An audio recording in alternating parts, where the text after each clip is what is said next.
Hello girls, and lovely to be teaching you again. I'm back with poetry, and today's poem is entitled Blessing. And before we even begin, I would like you just to think about what blessing, the word blessing, means to you. And you can just jot down quickly on your piece of paper various ideas about what blessing means. I'm going to keep talking so you can pause on this and do it and then start again once you finish writing it down. Okay, so if you can write down now all your thoughts on blessing. Now today's poem is actually about water and water being a blessing. And here are some facts which I think are really interesting about water around the world. These facts are probably out of date by now, but they were correct at the time that the poem was written. And so here I want you to think about them. 20% of the population lacks access to clean drinking water. That's 1 person in 5. If you're a family of 5, one of you would be without water. Fact 2, an American draws 600 litres of water a day, a European 250 litres, but an African only 30 litres. So you can see there's a huge difference between the Western world, and the countries which are developing. And then we've got this last fact I've given you. 40% of the world population suffers from a severe water shortage. 40% of people are worried, very worried about drought. And this is a picture from my hometown of Harare, taken in 2004, probably before you were born, where water is very treasured. It's in Africa, and you can see these homeless children are collecting drinking water from the main in a road, a street road. Can you imagine lifting the lid of that stinky place where all the water goes, the rainwater goes, and filling buckets of water to drink? A terribly heartbreaking picture for you to think about doing that. This is a school in Tanzania, which I visited in 2006. I took a photograph there just to show us what it was like. We're used to sitting on a toilet and flushing it, and here we've got a hole in the ground that you've got to put your feet in those gaps, and then a bucket of water which you use to wipe yourself down afterwards. The students had to carry every day 2 litres of water, that's like a large milk bottle of water, with their school things to bring to school so that they would have water for the day, because that bucket of water would be filled up from that. And this is in the same village in Kisasa, Tanzania, where a woman is collecting water, and you can see the picture in the background of just how dry it is and how harsh the situation is. Now, the poem that we're going to be doing is not set in Africa. In fact, it is set in India, a totally different continent, but also one that suffers enormously from lack of water.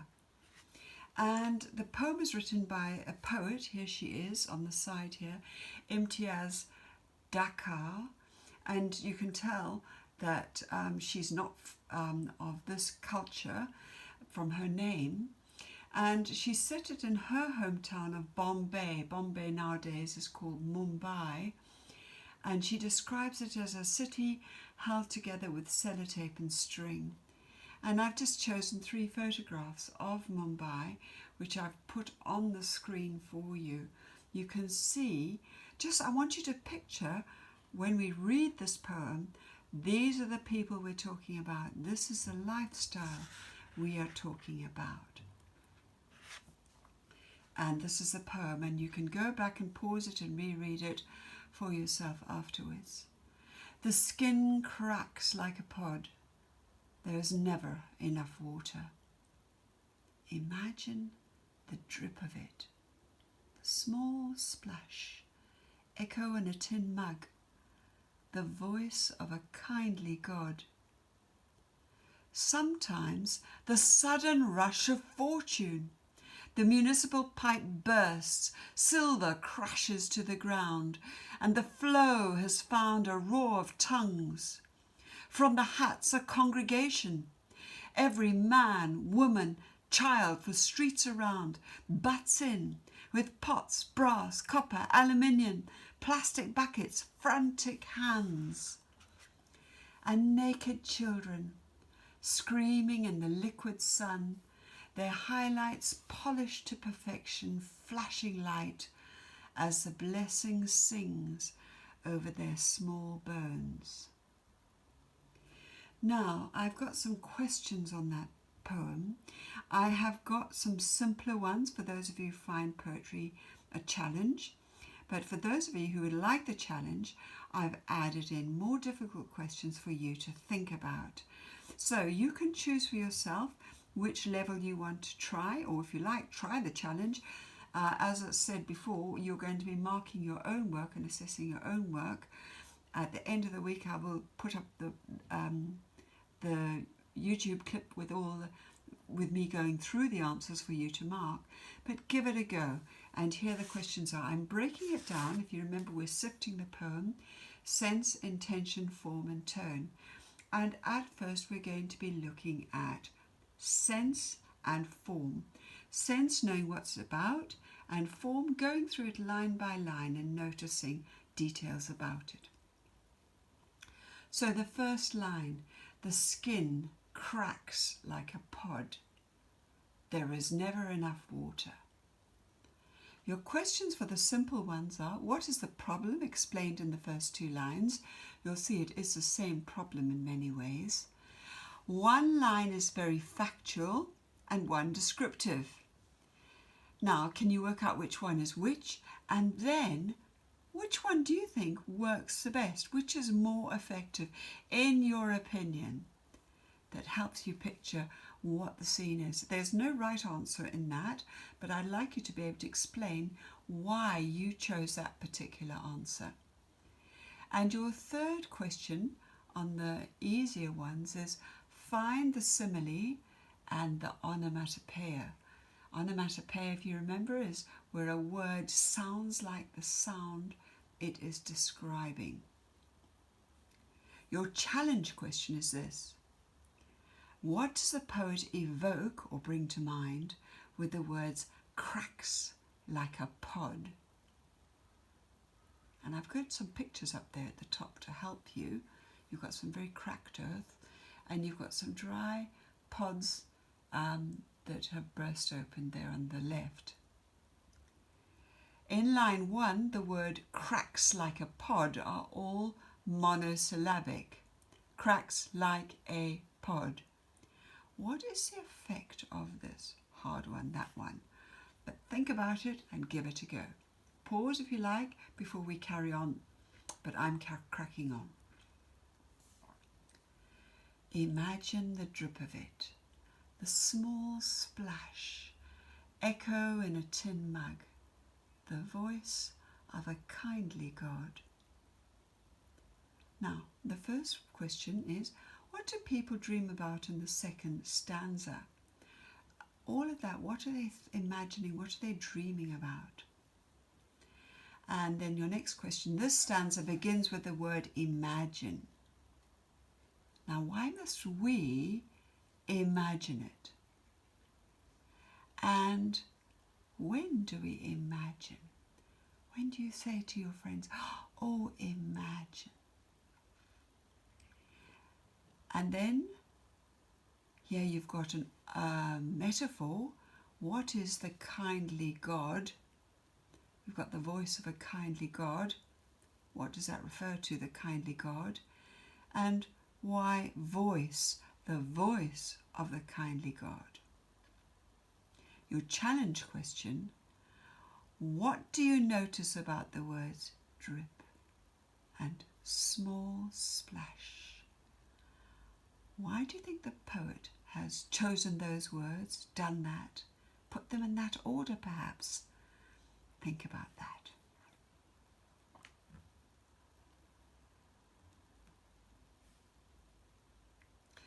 Now, sometimes the sudden rush of fortune, the municipal pipe bursts, silver crashes to the ground. Now remember, please stop, use a dictionary if you don't know the meaning of words.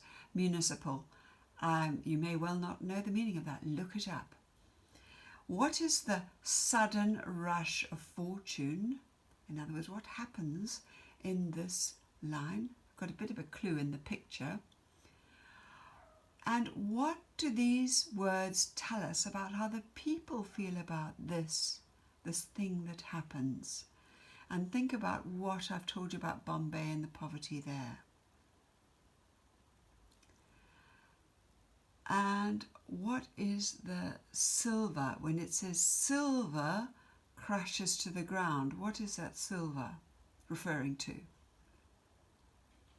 Now your challenge is to think carefully about those words. Now the word silver, what else, the sudden rush of fortune, what else does this word mean, the sudden rush of fortune? What other connotations does it have?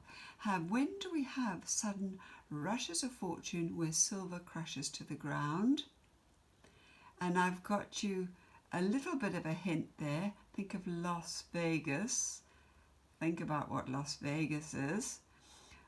When might you experience silver crashing to the ground and a sudden rush of fortune? Because of course this is how they're describing the municipal pipe bursting. Look up and check what that means. And the flow has found a roar of tongues. From the huts, a congregation, every man, woman and child, the streets around. Now, we've got lots and lots of metaphorical language in this. So the first one is, the flow has found a roar of tongues. Now, what do you think that roar of tongues is? And I've got you a little bit of a hint, because there are two things which come to mind. A roar of tongues, and I've got a little mouth speaking, and also a picture from Pentecost. Most of you girls should know what that is, where we had a roar of tongues, and many of you who come from evangelical backgrounds know about about tongues. What would be the roar of tongues? Now, what flow are we talking about? This flow has found a roar of tongues. Because the flow might be the water as well, and the water is now roaring, because if you saw it was dripping and splashing, and now it is roaring. But it could mean something else, not just the water. What else could it mean? And there's my hint picture. Think about it. Now, as a result of this flow, this water pouring out, it's roaring along, from the huts a congregation comes, every man, woman and child from streets around. Now, I want you to think about that. All the people in the village rush out, don't they? Now, that's from the huts they come. But she describes them as a congregation. And again, look up, where do we normally hear the word congregation? And look it up in a dictionary if you're not sure, with thesaurus. And how does the word link with the title blessing? That is a big step. So those were quite challenging questions. And if you cope with those, I'm really proud of you. But there's an even more challenging question. Look at the structure of the lines. Now, and the flow has found a roar of tongues, no comma. And then you've got a full stop. From the huts, a congregation, every man, woman and child for streets around. Now there's no comma after found and after a woman. And this is called an enjambment, if you remember, where one line runs onto the next one. Now, why does a poet do this? I want you to think about what enjambment does. What is the water doing? What are the people doing? See if you can work out why the poet has decided to use enjambment here.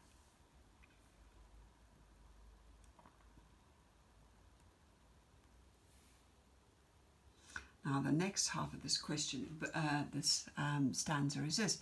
Every man, woman and child the streets around butts in with pots, brass, copper, aluminium, plastic buckets, frantic hands. Now what does the word butt in mean? When do you butt in? And what does it suggest? Butts in. Look at my pictures there. And notice that there's a long list of objects. So we've got pots, brass, copper, aluminium, plastic buckets, frantic hands, a long list, including the hands. Why is that? Why that list? Okay. And can you remember the technique that the poet used just before when we were talking about every man, woman and child from the streets around and the roars flow of tongues? What technique was that? And why is she using it now? How does the poet show how poor the people are too? Look at the words there with the pots, brass, copper, aluminium, plastic buckets, frantic hands. Why those things? How does she show their poverty by doing that?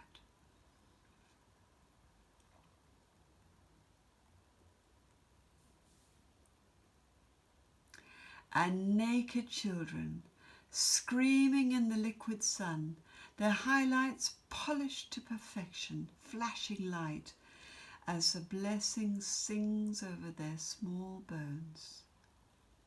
Now, why do you think the children are screaming? How do you think they're feeling? By the way, this is an extra little question I didn't ask. Why are the children, do you think, naked? What is the liquid sun? Because we're told they're screaming in the liquid sun. And then if you know what is the liquid sun refers to, good. But the challenge is, why does she describe it as liquid sun? Why not just call it what it is? And then, why are the children polished to perfection? Why? Why are they now polished to perfection? And the technique, listen to me say it, polished to perfection. Polished perfection. What technique is the poet using? And why are they now polished and perfection? Remember that picture I had of the woman collecting water in Africa and how dusty and dry it looked? And next question is flashing light. Now, why do you think the children now flash light? There's an obvious reason for that now. It's to do with polished to perfection, isn't it? But think more about it. What creatures usually flash light? Think about, again, your Christian faith. What creatures flash light? And then, what sort of feelings do you think flashing light gives you? Look at that little boy's face in my picture. And your final question is, what is therefore the blessing? What do you think at the end of this poem was the blessing? And your challenge is, why does the blessing sing over their small bones? Sing. That's a strange word to choose. What do you think the poet is doing? What technique is that to say the blessing sings? And why sing? What feeling are you trying to create when you talk about singing? What feeling are you trying to get?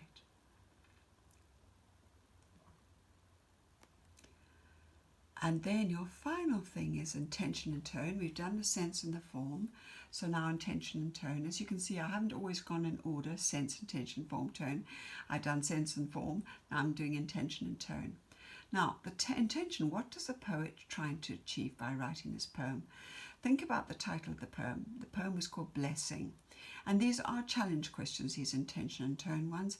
If you feel you've done enough now, you can collapse. But if you think you can have it a go at it, good for you. I know you're only in year 7, and this is a hard poem. I do challenge you a lot, but give it a go.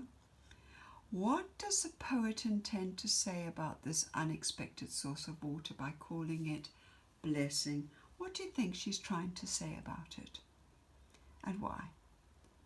And that would be her intention. What's she trying to say about their lives, perhaps? What's she trying to say about the water in that country?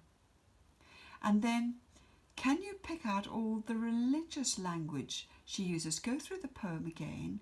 If you've got it printed out, you can highlight it. If not, you're going to have to just scroll through and jot down all the religious words, all the words you'd normally find in an RE lesson rather than an English lesson. Can you find them in this poem? Because there are a lot of them, and it's not a surprise considering the poem's called Blessing. And last one is the tone.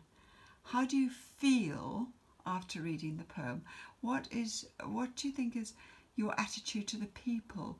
What was Imtiaz Dakar wanting us to feel at the end of it about the people and the water coming to them?